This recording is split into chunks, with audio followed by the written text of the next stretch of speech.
Hi, this is Nick Freitas with Making the Argument, and this is our relaunch episode. So, once again, for all of you who were tuning into our podcast during 2020, I want to thank you for rejoining us in 2021. Sorry we took a little bit of a sabbatical there, but we want to kick it right off with talking about what happened during the elections in 2020.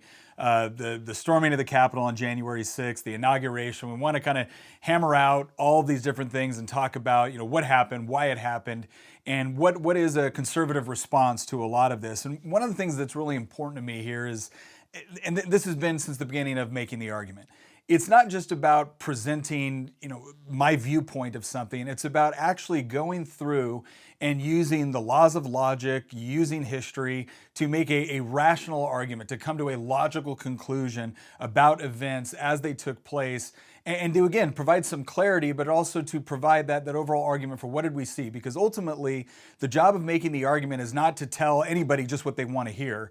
It's about making an argument that relies on facts, evidence, in the hope to arrive at truth. And the bottom line is, regardless of where you're on the political spectrum, regardless, which politicians you favor, everybody's fallible. Everybody can make mistakes. And so we want to make sure that when we are presenting an argument, we're doing so in a way that is rational and relevant and something that you can take into any area and be confident when you deliver that argument. So let's go ahead and jump into what happened during the election cycle in 2020. Because obviously there were problems. Now, you can make arguments all day long on were the problems overblown? Was there as much voter fraud as some people claim there was? Was there no voter fraud? Again, like so many things, it's about carefully looking at the facts and evidence that you have. Yes, there was voter fraud. Now, did it reach to the level that some of the organizations out there were saying? The bottom line, if it has, the evidence has not been presented in order to justify that either in a court case. And that's important because obviously I was a candidate in 2020 and I had one of the closest races in the country. On election night, we were up by 20 points.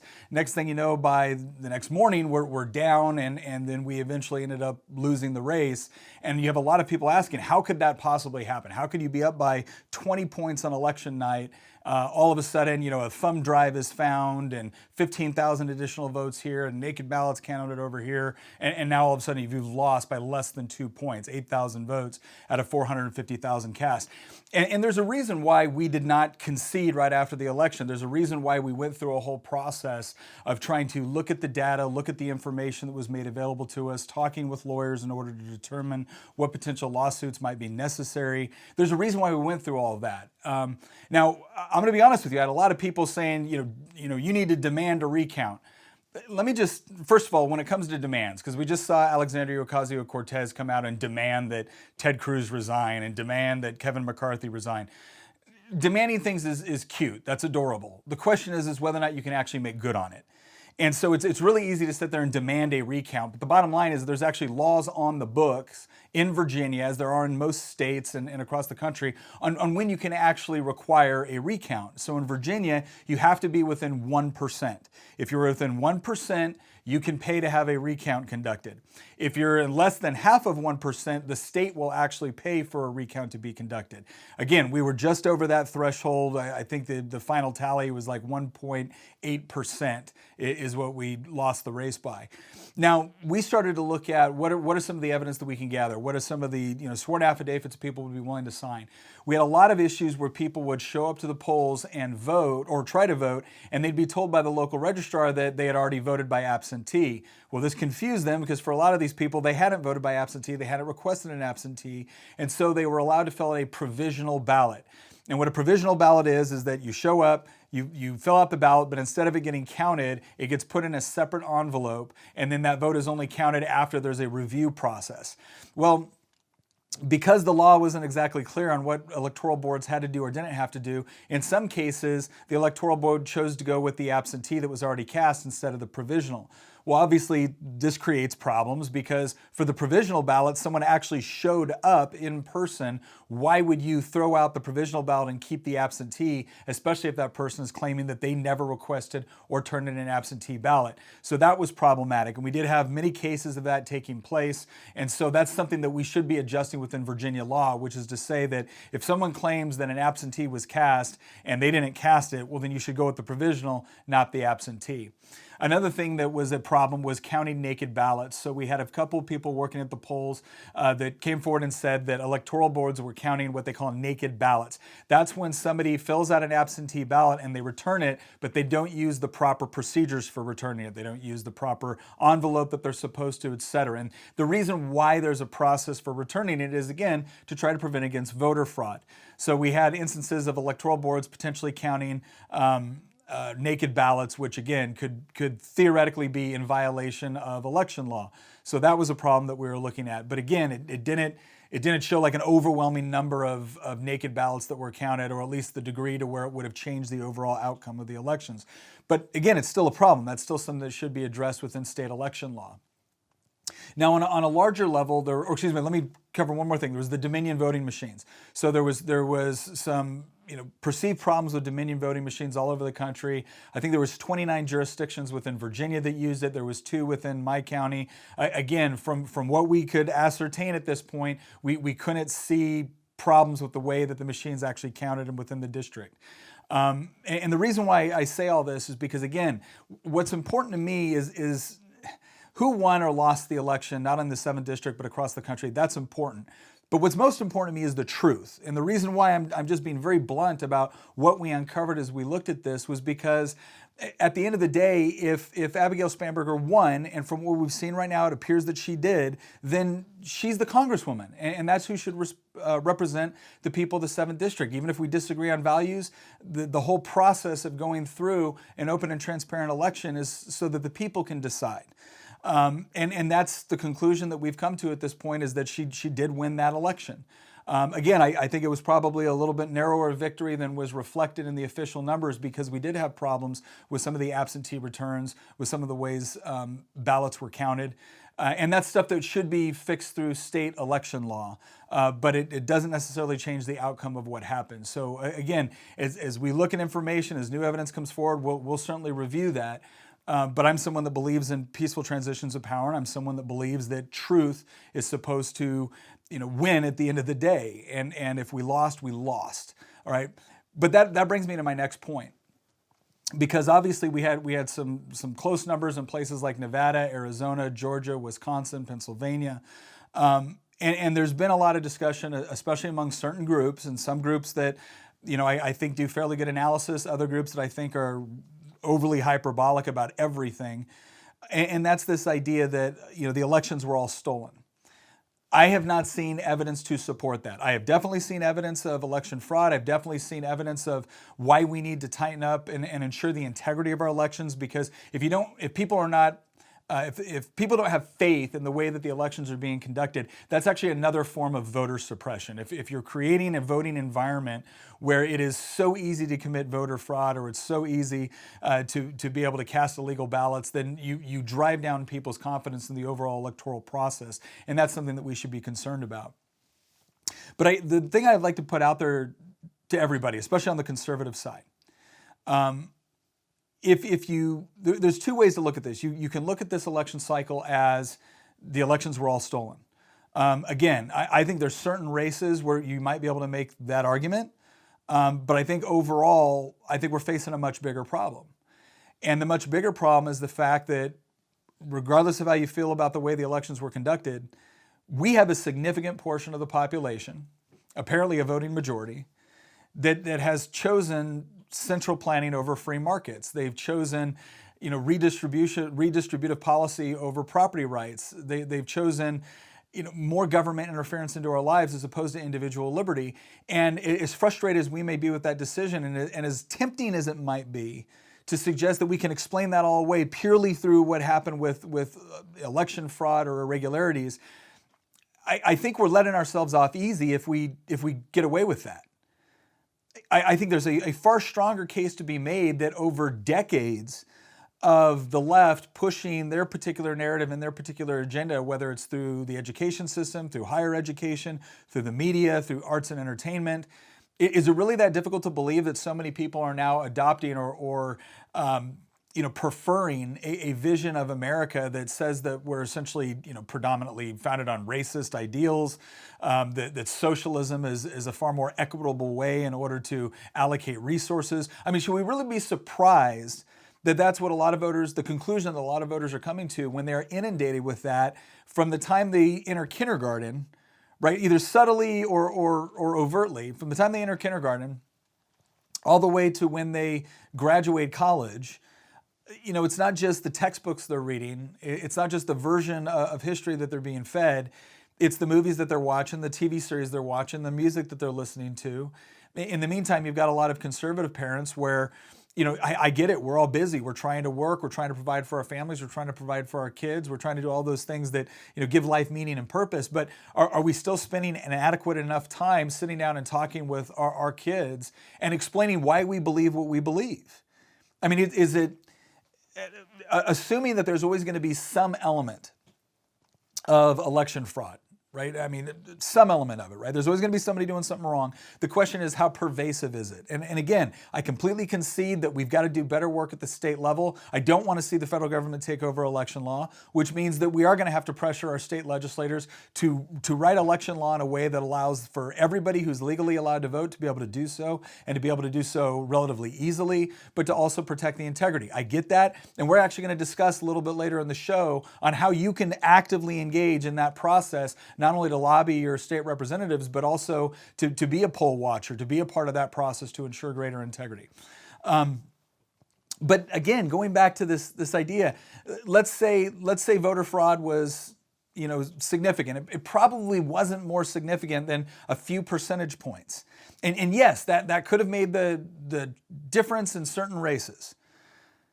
But do we want to focus exclusively on that, right? I'm not saying don't focus on it, but do we want to focus exclusively on that? Or do we also want to actually acknowledge that we have a much bigger philosophical problem going on in this country when the left essentially dominates, left-wing philosophy dominates all kinds of cultural institutions, which are critical to fostering the way we as individuals and as a society view problems and the way to solve problems?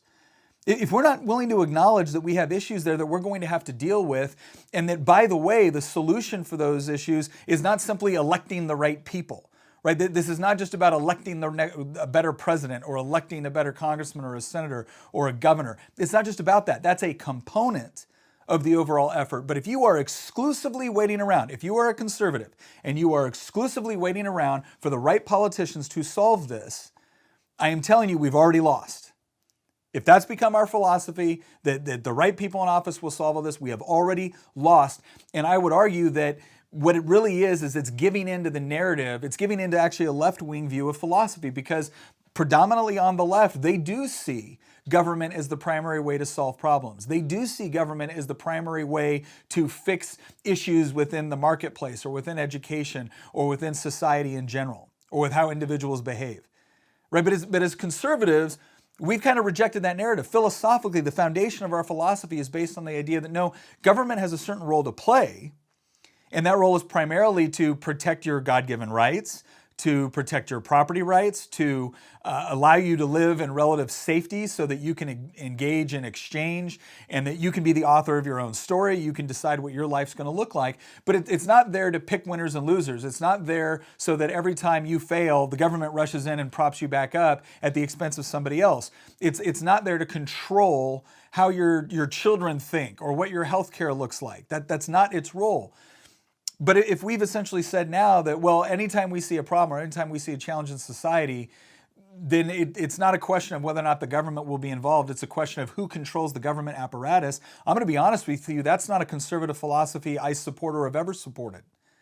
I've always seen my job as being an elected official or as a candidate is predominantly to keep government within its constitutional boundaries. And we as conservatives, when something happens that we don't like, if we're the ones now arguing to remove those constitutional boundaries because we don't think government is working quickly or effectively or efficiently enough, well, then we've already given in to the leftist argument. We've already given in to the fundamental premise of their argument. And now this is just a question of who's going to wield, supreme government power to interfere in each other's lives. And I don't want that. I'm not interested in that. So the bad news is there's not a quick fix to any of this. The good news is that we also don't have to wait around for the next election cycle to actually start doing things that they're going to really help win back the culture and as a result win elections. But we've got to start fighting for the culture every bit as hard as we fight for an individual election cycle. And for anybody that's thinking that I've gone soft or I'm not fighting hard enough, I'll tell you what, because I've had some people come on, I've had some fellow conservatives come on, and again, that was the charge, right? Why aren't you fighting harder? I'm just going to be very, very open and a little bit raw with you right now. If your impression is that me or my family hasn't fought hard enough for what we believe in this country, I invite you to look at the effort that we put into to trying to fight for our beliefs, and then look at your own efforts, and then tell me whether or not it's justifiable to suggest that my family isn't doing enough to fight for what we believe in, or that other people that are out there knocking doors or volunteering at the local homeschool co-op or contributing to good candidates. We are working hard. And I'm not claiming every Republican is, but the one thing I would encourage you to do is go back to those root principles of what it means to be a conservative. And that is, before we make a demand on someone else, we always first ask the question, what demands are we willing to make on ourselves? Because there's a lot we can do as individuals. There's a lot we can do as members of a family, as members of a community, as members of civic organizations, as members of a political party, if you so choose to associate with a political party. And we have to start fighting those little battles within our own families, within our own communities, if we actually want to make a difference for our philosophy and for our country. And I'll continue to fight those battles, but I'm going to continue to do so in a way that I think is true, because ultimately my faith informs everything I do, and a large part of my faith is pursuing truth and pursuing a logical thought process in order to get to truth. And what I believe is true right now is that, yes, we have some significant issues that we need to deal with respect to how our elections are conducted to ensure the integrity of our ballots. I absolutely believe that, and will continue to fight for that in the Virginia General Assembly. But I do think a significantly larger problem has to do with the overall philosophical battle that's going on in the country. Right? Yeah, it's significant when voter fraud can potentially change elections that are very, very close. That's significant. It should not be ignored. But I'm more concerned that the elections are so close when the political philosophies are so stark.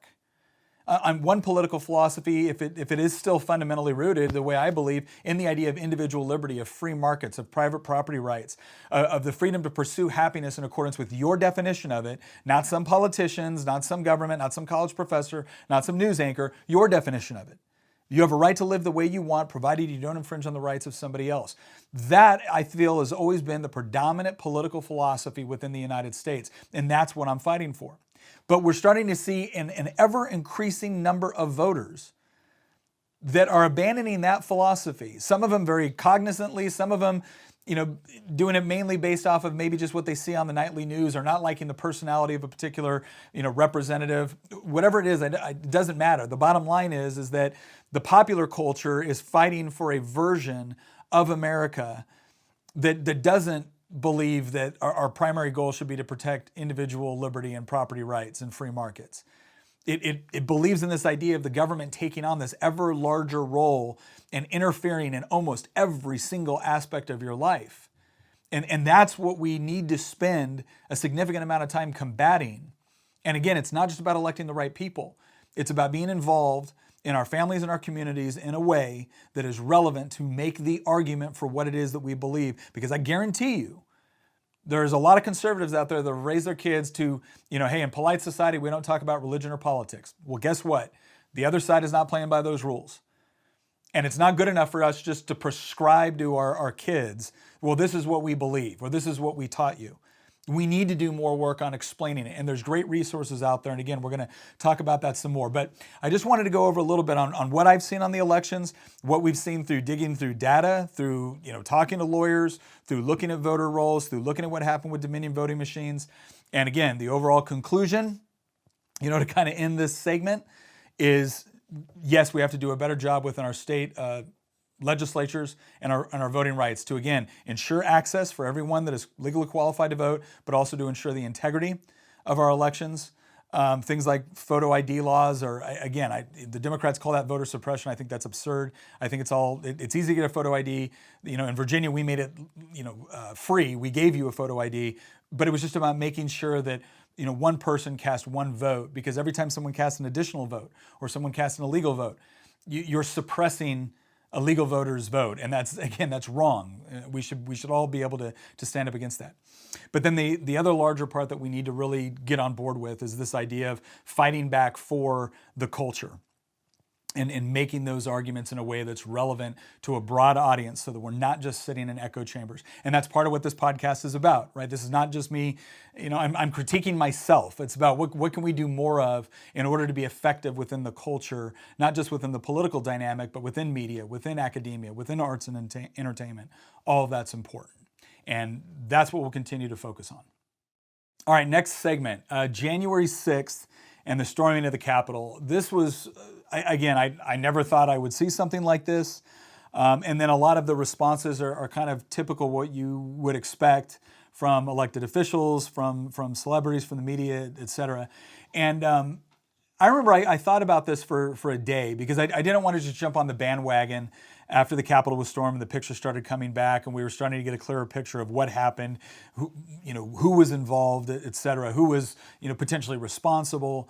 And I wanted to really think about it. I wanted to analyze it, and I wanted to clearly articulate where I stood. And it was interesting because, my local newspaper and everyone else's, we read your comments, but would you agree with this or would you agree with that? And I'm going to be honest, I don't talk with the press as much as I used to, because I'm tired of them attempting to filter everything I say or put it into a context that isn't my own.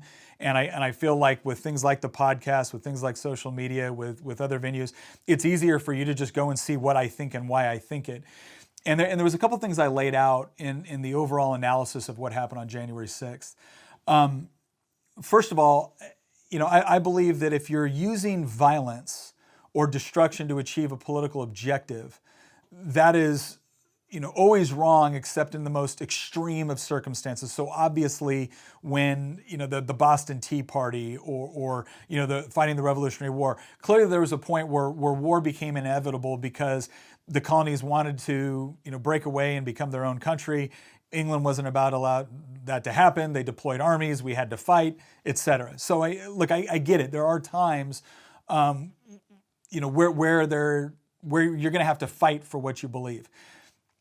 But are we at a stage right now where that justified what happened at the Capitol? And there's a lot of people that called it a coup attempt and everything else. If it was in fact a coup attempt, it was probably the worst organized coup attempt in world history. I think some of that is a little bit hyperbolic. But again, does it fall within my philosophy to justify something like that? And the answer is, in this circumstance, no, it absolutely does not.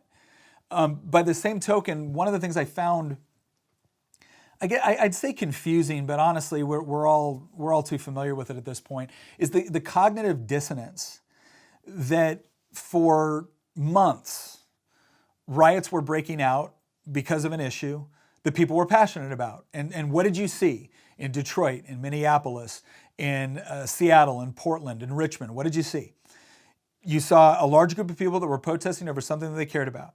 You saw a smaller group of people then turn that protest and use it as an example, or use it as an opportunity to riot, to engage in looting, to engage in destruction of private property. And in some cases, you saw people condemn it. In other cases, you saw people almost give tacit approval to it. In places like Portland and Seattle, you saw local officials essentially capitulating to groups, some of them armed, that were actually setting up autonomous zones within these cities that were no longer subject to the control of elected officials or law enforcement. You saw all this happening all over the summer. And while you did see some people occasionally say, oh, well, I support the protests but not the riots, you saw a lot of people either remain silent or really equivocate on what was going on in a lot of these situations. And you saw a lot of Republicans going out and going, look, you have a right to protest peacefully. You don't have a right to burn down a small business, or to loot a Target, because you think it's going to achieve racial justice, right? That's just a non sequitur. It doesn't work. And so you saw those condemnations going on, but you largely saw Democrat-controlled areas allowing it to go on. You saw prominent members of the media, like Cuomo, come out and say, who said protesting needs to be peaceful? You saw, people like, Congresswoman Maxine Waters coming right out and saying, if a cabinet member from the Trump administration is out to lunch or you see him in the mall, get in their face, tell them you're not going to take it. So there was all this rhetoric going on in the left that was inciting people, or at least met the definition of incitement that they're now accusing President Trump of. And anytime you bring this up, the left immediately comes with, well, now you're engaging in whataboutism. We're not talking about that. We're talking about January 6th. No, the problem is it's connected. Because once you've told people, once you've allowed certain types of behavior to go on unchecked, when you've allowed it to happen, or you've gone the extra step in some cases where you're theoretically condoning it, you can't be surprised when another group of people with a different set of policy objectives or a different set of ideas about injustice all of a sudden say, well, we're going to use the same tactics. And that's the part that bothers me about that, is it's the intellectual dishonesty. And so if you were someone that was setting up an autonomous zone in Portland, I think you were wrong. If you were someone that was hurting an innocent person or burning down their business, I think you were wrong. And if you were someone that stormed the castle and engaged in destructive behavior, I think you were wrong. Because the internal consistency among all of that is not whether or not you believed you were fighting for justice. It's not whether or not you had legitimate claims or legitimate grievances. It was whether or not you decided to engage in violent or destructive behavior in order to bring about the change that you wanted to see. That's the consistency. If you're doing that, I have a problem with what you're doing. Again, there's extreme circumstances where you can theoretically justify it, like fighting a revolution, but that's not what was going on here. I don't think that's what was going on with the riots we saw over the summer. I don't think that's what was going on in the minds of a lot of the people that stormed the castle, stormed the Capitol. Right? So let's be intellectually consistent, and let's acknowledge that if you don't want to see that sort of behavior, then you don't get to give tacit approval to it 1 minute and then condemn it the next. Because that actually incites more of the same behavior, because what you've essentially told people is that there is a double standard. And you really want to make people mad? Tell them there's a double standard. Tell them there's a standard that applies to them that doesn't apply to anybody else. Why? Because you disagree with them politically. Because nobody sees that as being just. And if you're going to tell people that it is okay to riot or to burn or to destroy or loot in the name of justice, the biggest threat there is what happens when people you don't agree with decide that, well, okay, if those are the new rules, then I guess we'll play by them. That's why the consistency is so important. That's why it's not whataboutism to go and look at other things that happened over the summer and saying, okay, how could this potentially have contributed to a mindset that says that destroying property or hurting people is not only an effective but a justified way to make your political voice or your grievances heard. And so there has to be a universal standard, and that standard has to apply to everyone. The moment it doesn't, you're going to run into more problems like this. And so all I'm asking for, I'm not asking for a single Democrat to approve of what happened with the storming of the Capitol. I don't approve of it, right? What I'm asking is for intellectual consistency across the board. And you're going to see a lot of people say, because I've already seen it in my comments section when I first talked about this, you're equivocating. You're saying that the two things were exactly the same and they weren't. No, I'm not. I'm not saying the two things were exactly the same. What I'm saying is that when you create a space where you tell someone that your particular grievance justifies this sort of behavior, other people with grievances that you might not agree with, that you might not think are legitimate, they will come to the same conclusion. And that's why there has to be a universal response to that sort of behavior. And you don't get to come back and give tacit approval and then condemn everyone the next minute. And this is another thing that I think bothers a lot of people too when we looked at the second impeachment with respect to the president. And the justification for the impeachment was, well, President Trump made remarks on January 6th that incited people to violence. All right, I looked at some of the commentary he had. And he talked about bad people. He talked about fighting harder.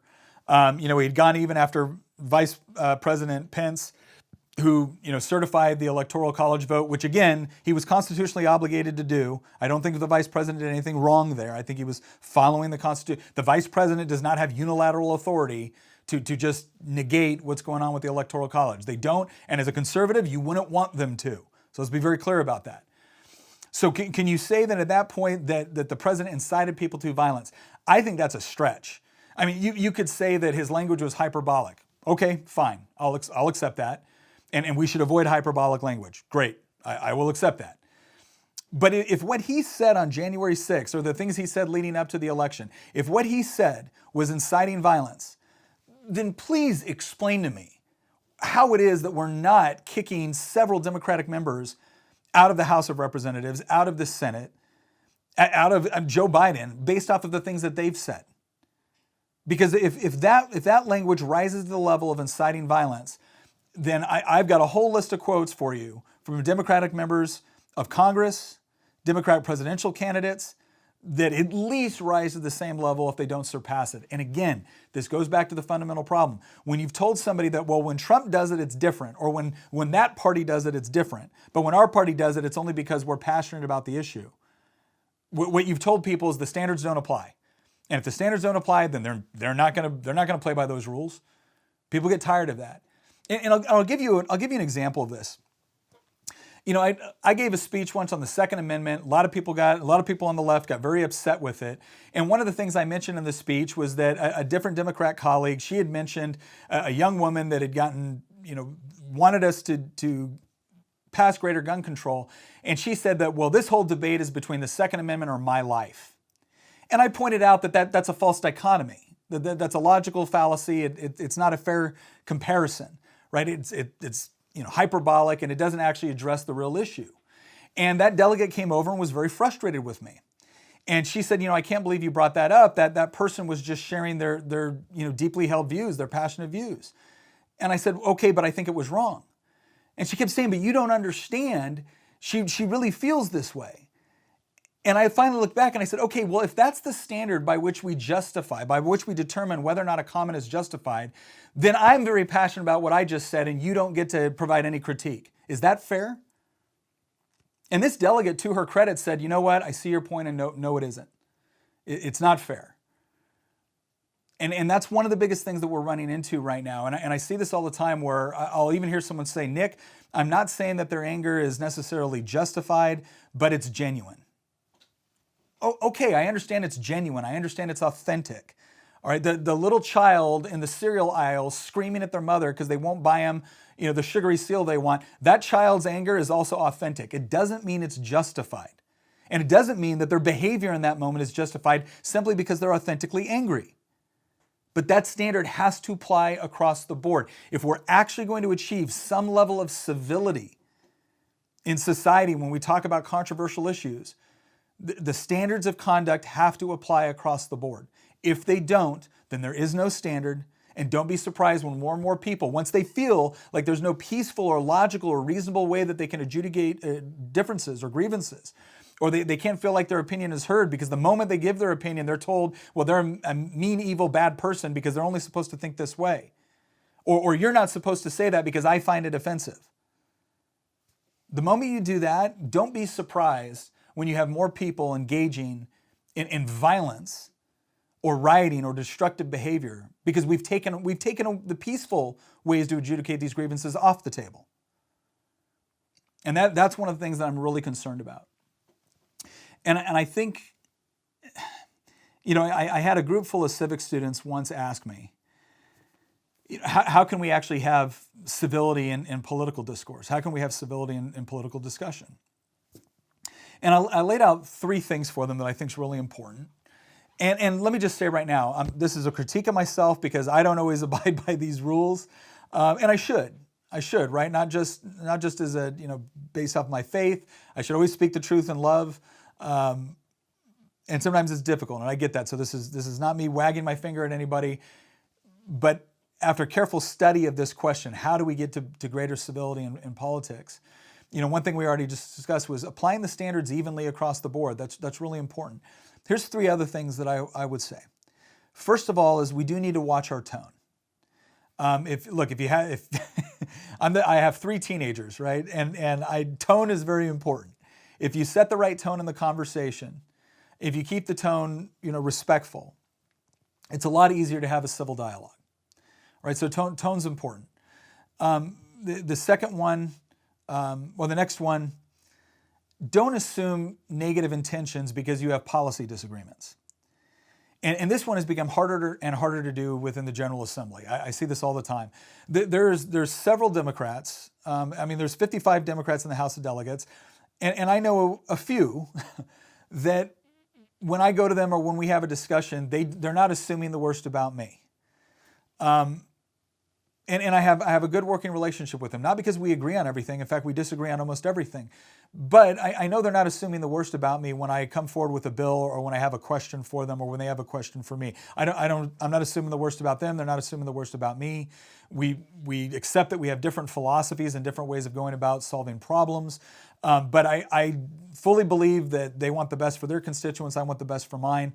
And we're just trying to figure out how to work together in order to achieve something. And that's great. But that you can only really effectively do that if you don't assume that the other person is not evil simply because they disagree on policy positions. Because one of the things I found is people generally adopt a particular policy position based off of some sort of experience that they've had in their life. Right? Not some policy positions are people, they've done very careful analysis, thinking they might be experts in a particular field. This is something they're very passionate about. They've invested a lot of time and effort into it.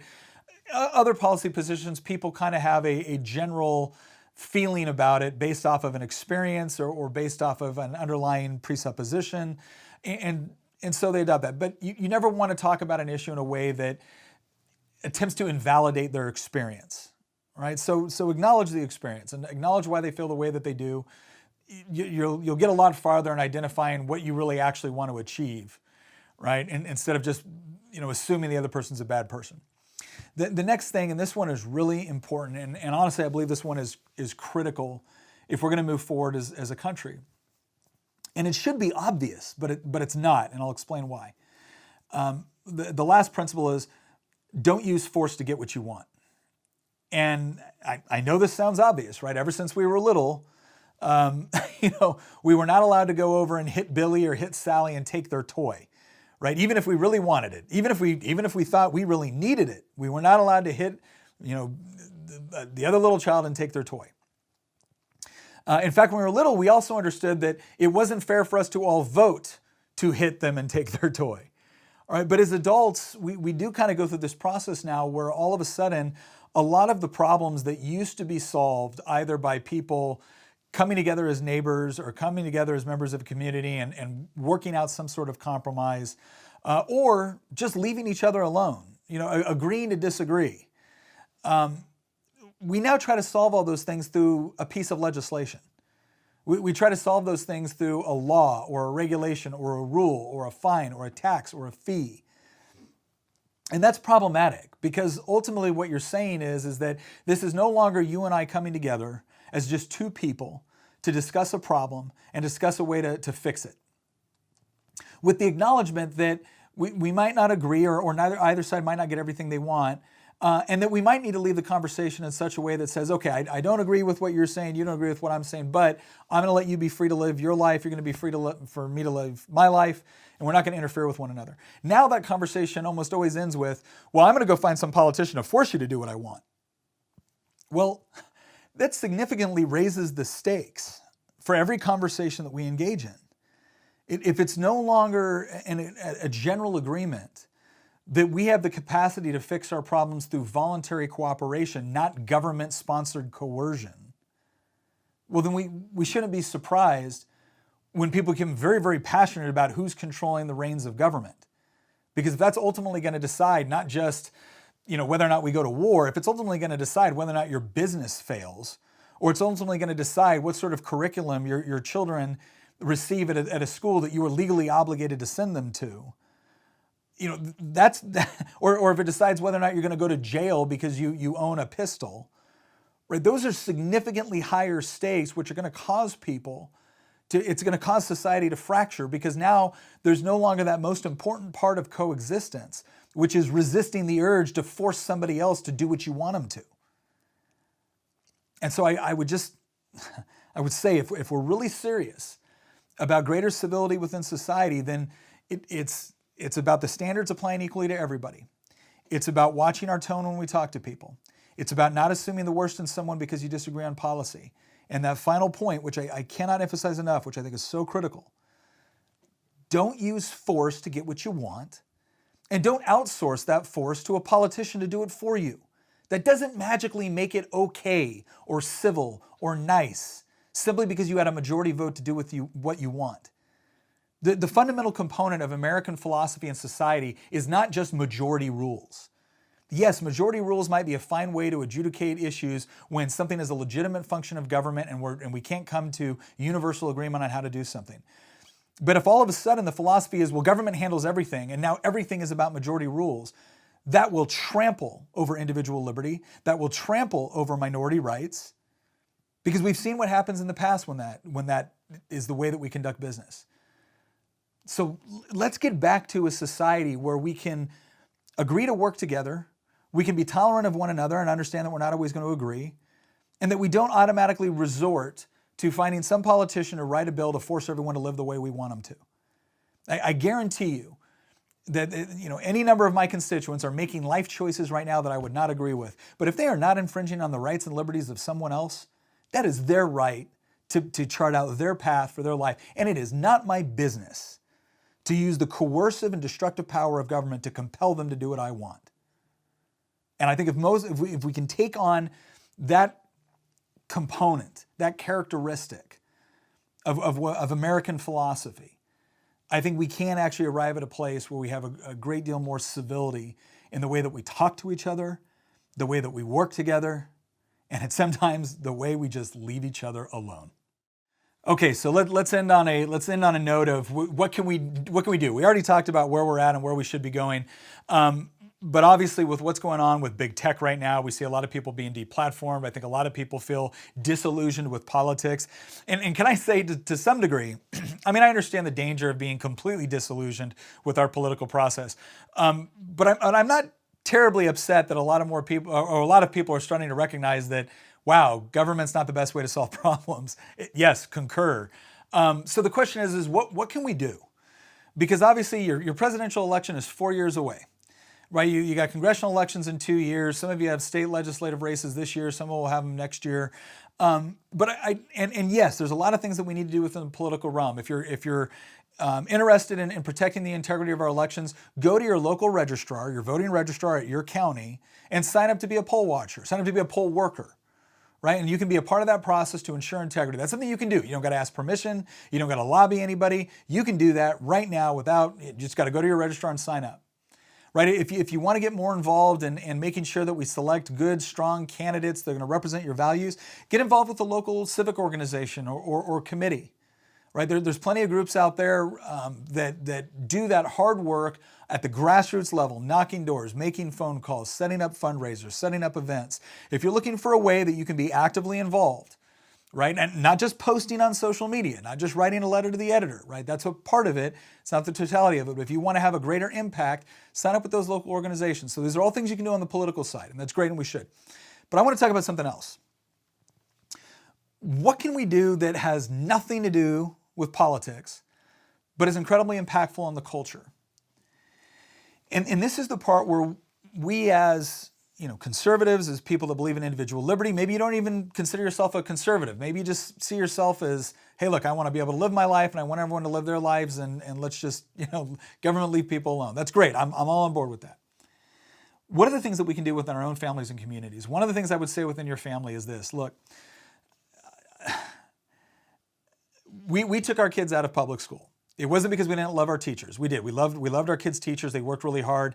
I had a lot of sympathy for them because it felt like every 5 minutes they were running into a new state or federal mandate that was taking their attention away from what they wanted to be doing, which was teaching our kids, and instead focusing on a test or some sort of new requirement that the politicians had dreamed up. The bottom line is that's only getting worse, and it's about to get a lot worse, I think, over the next 5 to 10 years. And so we're going to have to start making some really hard decisions right now with whether or not your child is getting the education that they truly need, that they truly deserve. Again, not through the fault of a teacher, but through the fault of government administration of our schools. And I know I've tried several times on the state level to try to provide more options to parents to where they weren't forced into a particular government-controlled, entity or arrangement. It's incredibly difficult to achieve within the legislature, but there are those options open, whether it's through co-ops, whether it's through micro schools, whether it's through, whatever voucher programs might be available in the state that you live in. I really do think it's time for parents to start being far more actively engaged in their children's education. I do think we have to take responsibility for the fact that we've largely started to say, as a society, if this doesn't apply to you, it doesn't apply to you, don't take offense.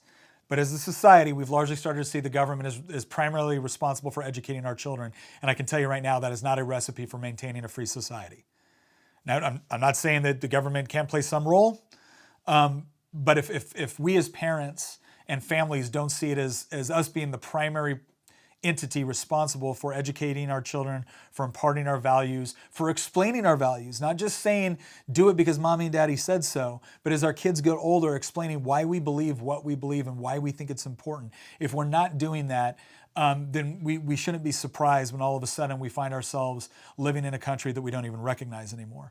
So I think the education component is going to be very important. And there's a lot of great resources out there. If you've been considering homeschooling, or because of COVID, you find yourself in a situation where you have to homeschool and you didn't feel prepared for it, I would really encourage you to reach out to some of the options that are available. There's co-ops that are available. I used to teach at one. It was a great experience.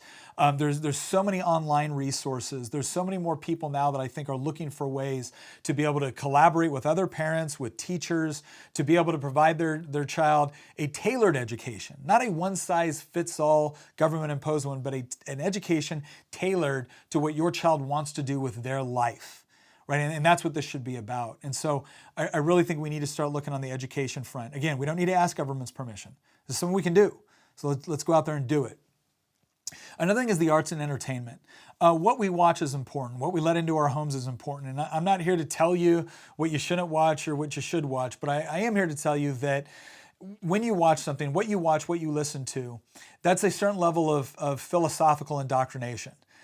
It was amazing to me sitting down watching a cartoon with my kids once, and I'm listening to the values that are being espoused in a cartoon that would seem relatively, innocuous.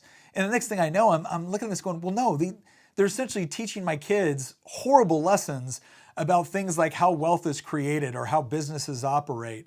And again, the message was subtle, but it was getting across to my kids that, if you're a business owner, you're probably a mean guy, or any number of things where it's important for us to watch, because you would be shocked at how those subtle messages get through to our kids. And so, again, I'm not saying shut off all entertainment. I'm saying that when you watch it, be cognizant of the philosophies that are being taught within that show, within the music, within the TV series, whether it be overt or subtle. And reward that programming, which not only reinforces your values, right? I'm not going and saying that you have to watch something because it reinforces your values. Go find good entertainment, but reward those people, those studios, those musicians that at the very least are not insulting your values every time they put out a song, a movie, or a TV show, or a piece of artwork. So when we look at the arts and entertainment, let's be a little bit more cognizant of what we're allowing into our house, what we're allowing our children to watch. Let's also support organizations. The Daily Wire put out their first major motion picture, and their big thing was, look, we're not trying to make a conservative movie that you feel obligated to watch because it's conservative. We're trying to put out a movie with a good message that just doesn't insult you. And the movie was called Run, Hide, Fight. I thought it was really well done. I really enjoyed watching it. Very powerful message. It was a little raw, right? It was rough at times. Not something I'd let my 7-year-old watch. But again, when we have people that are willing to make that effort, whether it's on social media platforms, whether it's within arts and entertainment, we can vote with our feet, right? The most democratic thing you do is not voting once every 2 to 4 years. The most democratic thing you do is choosing what to do with your time and money as a free person. So let's make sure that while we're doing the things that are important to us, like taking care of our families, and obviously, entertainment is a component of that, let's also recognize those people that are trying to make an attempt to also fill, that portion within the marketplace, but not insult us at the same time. Because if you want to see more of that in news, in media, and entertainment, I'm not just talking about an echo chamber. I'm just talking about a fair and open discussion. If you want to see more of it, then if you have to reward it with your viewership and your dollars. If you don't, you will not see more of it, and we will only have ourselves to blame. Right? So those are just a few things that we can all do. Again, take the time to talk with your kids, ask them questions. For those of you who have kids in college, I get this a lot from parents where they're just concerned about some of the things that their kids are coming back with. The one thing that I'd say is really important, and I learned this because I had students that would come and call me up, and they had questions for something their professor said, and they were discouraged because sometimes they called a friend or a family member first, and that friend or family member kind of got upset with them for asking the question. One of the most important things you can do when your child or when a friend calls you and they've got a question about something is to ask questions, understand it. And then if you don't know the answer right away, don't get frustrated with them, don't get angry with them. Just say, you know what, that's a great question. I'm going to research this and get back to you. Let's both research it, and I'm going to call you in a couple days and we're going to talk about it again. You will be shocked if you can foster that kind of relationship with your children where when they come and ask you a question, especially as they start to get older, and you treat them with respect instead of with fear that, oh my gosh, my child is rejecting my worldview. If you walk them through that process of allowing them to make it their own, not because mommy and daddy said so, but because there's real facts, evidence, and truth, supporting that worldview, you will be shocked not only what it will do for them in making them more confident in what they believe, you'll be shocked for what it will do with you in your relationship with your children as they move into adulthood, and now all of a sudden they're not just your child, but now they're your friend, right? That's one of the biggest objectives of being a parent, is raising your kids in such a way that you would want to be friends with them when they become adults. So those are just some things that I would recommend. Again, call up your local registrar, look at being a poll watcher, get involved with local committees at the grassroots level, right? You can have far more impact on what happens at a local level by just getting out there and doing some hardcore work, knocking doors, making phone calls, talking to people, hosting events. That's what really makes the impact at the local level, and then you have a ripple effect across the country. That's what we need right now. And then on the culture side, again, being involved in our children's education, being cognizant of the arts and entertainment, the news, the things that are coming in. Again, not to shut everything down and create an echo chamber, but to actually foster a conversation to where we can make a good argument for what it is that we believe. Because ultimately, I believe, I'm convinced, it's the reason why when I win, I'm happy and I continue to fight. When I lose, I learn something and I continue to fight. Because ultimately, what this country represents to me, and what my faith tells me, is that every human being is beautifully and wonderfully created in the image of God. They have a right to pursue happiness, and not just happiness, but meaning and purpose out of this life. They have a right to pursue it. And it doesn't mean we're always going to get it right. We're going to make mistakes. But we have that freedom, that God-given freedom, for which government's responsibility is to protect it, not to constantly stifle it or to direct their path. It's to allow people to go through that process, to have that sort of freedom. And if we can continue to be that sort of country, then I have a lot of confidence where we will go as both a people and as a society. So once again, thank you for tuning in to Making the Argument with Nick Freitas. Please consider liking and sharing our content. If you would like to see more content, we're planning on putting out 2 episodes a week for 2021. We're going to do our best to stick to that time schedule. We're going to be talking about, again, concepts like this. We're also going to be talking about what's going on in the news. We want to get your feedback. If you have a particular question or if you have a particular issue that you would like us to make an argument for or explain, that sort of feeder content is what we thrive off of. So please consider, again, giving us a like and a share on social media. We're on Apple Podcasts. We're on Spotify. We're revamping our website here shortly, so we'll be up on there with our content as well. We're also on YouTube. For those of you that are only listening to the audio, again, Apple Podcasts, Spotify are great. For those of you that would like to watch the video, YouTube's a great place to go for that. We're also looking at some other options as well, because obviously we're very cognizant of the fact that a lot of conservative-leaning content is being censored right now. So we want to make sure that we always have an ability to get you our content, so ultimately you can make the decision for yourself. So once again, this is Nick Freitas with Making the Argument. Thank you for tuning in, and we'll see you next time.